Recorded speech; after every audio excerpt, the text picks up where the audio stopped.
Damn, now. that thing is vintage. It's super vintage and not probably worth anything now. What games do you remember playing for SNES? Killer Instinct. I remember Mm-hmm. having that.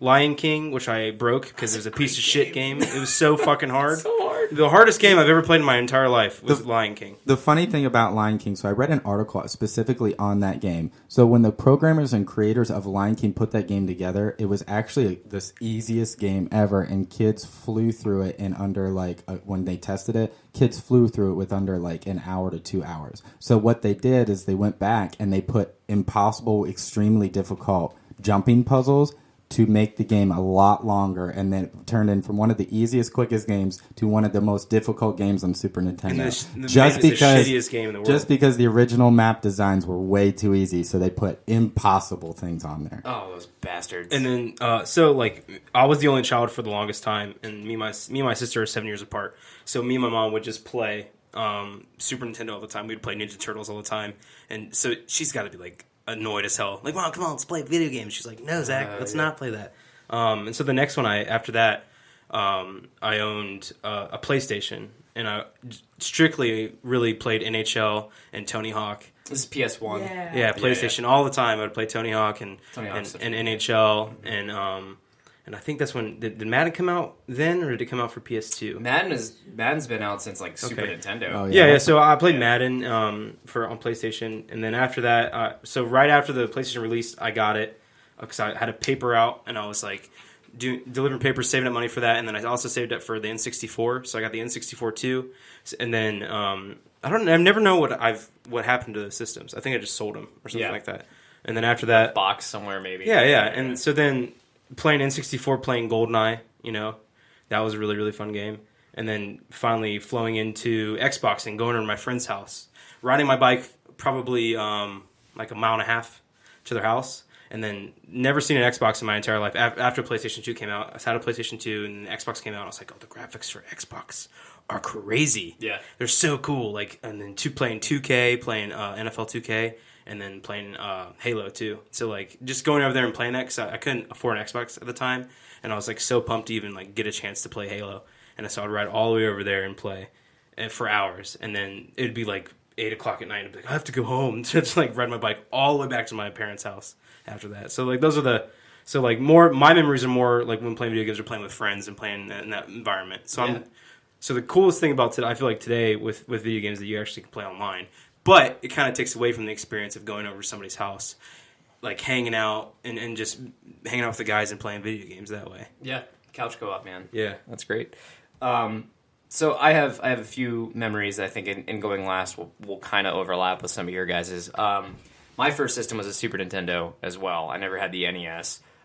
Cousins had the NES, and I kind of have some vague memories of opening up that flap on the front of the NES and sticking the cartridge in and then shutting the flap. I kind of remember how the system works and stuff. But the Super Nintendo with the purple power buttons that slide on and off and the reset button that you flick, and I remember the tactile things about the consoles that are really stand out to me. The blowing in the fucking cartridge. You skipped that step on the NES. Yeah. Taking it out again, blowing it, putting it back in. Damn it, didn't work. 100 times. Yeah. Smacking it. Yeah. Like, come on, work.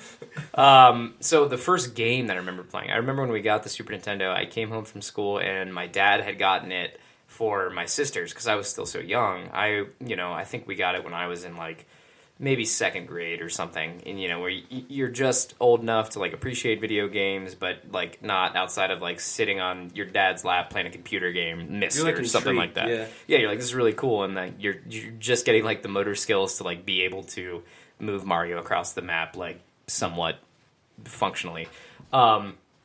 So I remember the first game that we played was Super Mario All-Stars, which was the Mario game that had all the Mario games in it. It's a great game. It's a great, nothing. What can you say is out there like that these days? That's the first bundle game. So you have the Master Chief Collection. That's the very Super Mario first All-Stars. bundle game. Yep. And the version of that I had, there's two versions of it. There's Super Mario All-Stars, and then there's a Super Mario All-Stars plus World. So you actually also got Super Mario World. Sounds like Nintendo naming conventions. Yeah, doesn't it? Yeah. And I remember playing the one with Yoshi where you're eating the apples and spitting the apples back out as weapons. The the original like Super Mario Brothers 3 when you have like the Kanuki tail and stuff like that. Just like so much fun playing that like with my sisters. And, like I'm pretty sure that's where like my sisters stopped on video games. You know what I mean? Like right where my like love of video games started is like right when they stopped playing. So for like a sweet spot there, like I had like my sisters to be able to play these video games with whenever we wanted. Like they loved playing it too, but then they got too cool for it. And I was like, shit, all right. And I had a neighbor buddy who would come over and we'd play all the games and stuff. And one day, towards the end of the SNES, my dad rented a Nintendo 64 console from Blockbuster. And he came back with it, and the only game that he got 2 games. He had what is it? Wave Race? Is it Wave Race? Yeah, Wave Race 64 and NFL Blitz.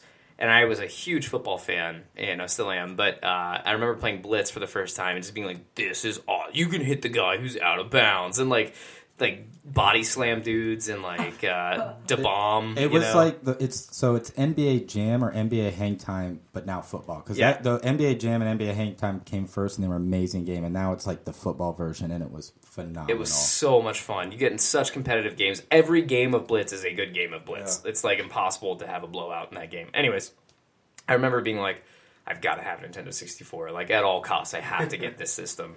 And I remember it was like when I was in 6th grade or 5th grade. I think I was in 5th grade. And for my birthday that year, I got and I was a little late to the game on the Nintendo 64 front, but I got the Nintendo 64 that came with Star Wars Pod Racer, which was a great game. I don't know if you guys remember that at all. Star Wars Pod Racer was a really, really fun game. It's a great game. I played it on PC. Yeah. And it was really, really, really, really fun. And I got GoldenEye, of course, and have all the same memories that I'm sure you guys all do with GoldenEye. Great game. Couch co-op, like Blev mentioned. But I think, like, what really was my defining video game moment, like when I was like, all right, this is my hobby, like my passion, like I absolutely love this. It was Wyatt and I have a mutual friend, Matt, whose dad is a huge video game fan. Still is. He still gets, every console that comes out. But he was the first person I knew that had a PlayStation 2. And I remember, like, that was, like, the last time that I saw, like, the big console leap. And I went from, like, loving playing GoldenEye to going over there, and I remember seeing SSX for the first time, the snowboarding game, which I still think is, like, one of the prettiest games that has ever been made. The colors were so bright, and he was, like, one of the first people that had a flat-screen TV, and he had this thing playing on a flat-screen TV with, like, SSX, and, like, we played it all night. We played, like, me and Matt ended up just staying up all night playing this snowboarding video game, like, from 2 p.m. in the afternoon to 2 p.m. the next day. Like, just didn't stop. I mean, it was just, like, gaming marathon after gaming marathon. And he was the first person that had not one, but 2 Xboxes in his house. 2 of the original Xboxes that were routed through, like, the actual inner workings of this man's house, so that one team could be in the basement and one team could be upstairs playing the original Halo. So you could have 4-on-4 before Xbox Live was ever a thing. You could actually have this LAN party that was just built into their house. And I remember thinking, this is the coolest fucking house in the entire world. And like they're relatively wealthy people, I think is fair to say. And so like they always had like just an unbelievable stock of snacks and like everything you could ever imagine for like the perfect fucking sleepover. They would shut down the snacks sometimes. Yeah, we would eat them out. It would be too intense. Yeah, too much Mountain Dew. They would shut down the snacks. Well, when PlayStation came out, you're talking about leaps. With SSX. You got to think when PlayStation 2 came out was when Grand Theft Auto 3 came out, and that was the first of that open world, realistic, that game, again, one of the most revolutionary games of all time. And it was PlayStation 2 that it came out of. And it went from that top-down, drive around, steal a car to, like, this open world. Now, that's not the first open world game, but, like, you got to be in a city. You're like, I can pick up a hooker and kill her? Yeah. Oh, my God. Like, what an influential game. You know what I mean? Now it's for Xbox and all that. You can get it online and stuff, but, like, it was PlayStation 2 with Grand Theft Auto 3. You could get it on PC, but that was such an influential game. I remember, too, like, we just rented that game, not knowing anything about it. And I remember I was with my neighbor, Zach, and we just rented that video game. Just like, oh, this sounds cool. And I remember playing the top-down GTA, like, from years before and thinking it was pretty fun. And I remember the first part the first thing you do in that game, you're driving across this bridge in like foggy weather into Liberty City, and then we're like driving in there, we're like, oh wait, you can get out of the car. Like, oh sweet, you can get out of the car. Oh my god, you can steal that car. And it's just like this mind blowing moment where you're like, shit, you can do whatever you want in this game. And like that was the first time I ever had that feeling. Every game before that, you could argue, was just kind of on rails. Yeah.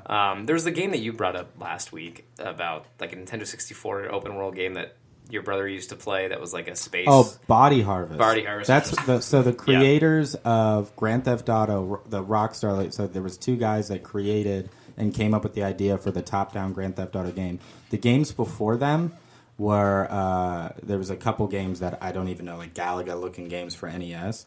But then they also created Body Harvest, which was a 64 game, and that was an open world where you're a futuristic soldier, and the world is getting attacked by like bug-type aliens, and then you get to steal cars and everything. So it was an open world game, and it was very underground niche. My brother loved it. And then after that, the Silicon Valley, which was a game where you played as a computer chip, and you could jump into robot animals so you could be a bunny rabbit, then you could be a deer, and then you'd be a different animal. And so it was a similar of like stealing this car and going to this car and going to this car, and then they created the Grand Theft Auto series and finally Grand Theft Auto 3, and that was one of the biggest, most detailed games of all time. And it all started with like these older games for 64. It's awesome. And you know, just from there, it was most of my memories transfer over to playing Wyatt with you in the basement, and you know, first experiences with online gaming to Blev's point, you know, playing online and being able to play with friends that have moved across the country for college or doing, you know, something different or got jobs or whatever it might be. Just made it easier to play more regularly with your buddies and stuff. So, I mean, honestly, I think, you know, we all have something in common. We all share a huge passion for video games, and that's why we're all here doing this show for you fine people out there. Make sure to reach out to us at Geeks, that's GEEKS, at HOTYB.co. Share some of your favorite gaming memories with us. If we read one of your memories here on the... Oh, I did say it You right. got it the first time. Yeah, I did get it the first time. Oh, wow. Geeks, GEEKS, at HOTYB.co. I'm on it. 14 episodes. 14 episodes in, I got the Nailed email address. Nailed correct. it. Share with Nail our us sponsor. one of your favorite video game memories, and we will give you a free video game. That's right. We will give you a brand spanking new video game, digital download, emailed fresh to your inbox. That's geeks, GEKS, at HOTYB.co. Share with us your favorite gaming memory. If you have a scenario for us to play, as you know we do at the end of the show. So I have two announcements, and I know that the first one I've already mentioned to you guys, and I sent it to you, but they are in the works of a Disney World Mario theme park. Yeah. Did you guys see that? Did you see it? And so this is in the works, and what is pretty cool is also in the works. So the Mario theme park is most likely going to be a go, and it's actually being worked on. But in the works, Universal Studios. Yeah, at Universal Studios, and in the works is a potential Mario Kart ride. And I don't just the idea behind that seems just really, really cool. I don't know how they're going to do it, whether it's maybe just go-kart racing or something as silly as maybe like a virtual reality where you can actually maybe throw out bananas and shells and stuff. So I don't know what you guys. Maybe they have a Star Wars land and a Harry Potter world, and it's just it seems silly to me, but at the same time I don't care. Damn, a combination of like mixed reality with go-karting could be the perfect way to do that. Yeah. That would be so sick. Oh my god, so you'd be wearing like those, you know, not VR, but like, you know what I'm talking about, those like Microsoft HoloLens that like takes what you're seeing or Google Glass and like augments it in a way. Like, oh, that would be just awesome. Thinking of going around and you're seeing Bowser, and maybe there's going to be little skits and plays like they do at Disneyland with the princesses and stuff, and you see Bowser and Prince and Mario and Luigi, Waluigi, all, you know, the whole gang, right?